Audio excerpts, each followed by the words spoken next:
Kamu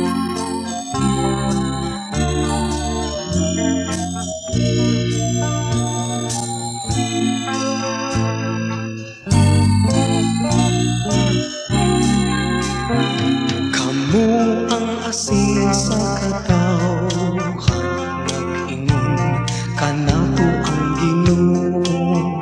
Kung ang asin kawat ang sa iyang kaparat, wala na kini kapuslanan.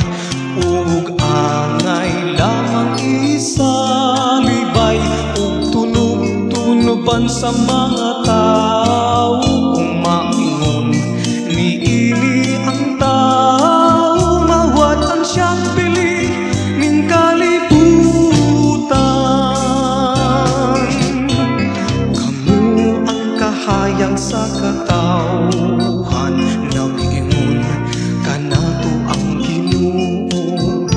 Ang syudad nga nahimutang sa bungtod, dili gayud matago. Walay magdagkutog suga, aron lamang tago ang sagantangan. Ibutang gayud sa tungtungan, aron mudan-an sa tanan.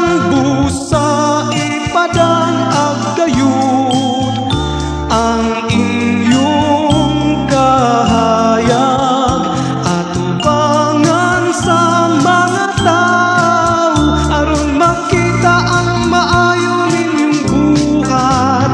Ug magdaig silang tanan sa inyong langit nung Amahan.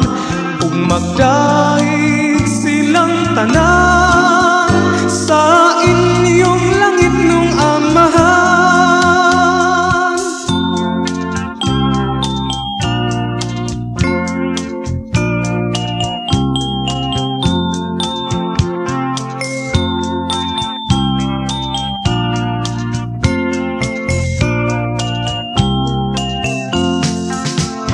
Busa ipadan ag gayud ang inyong kahayag, atubangan sa mga tao, aron makita ang maayo ninyong buhat.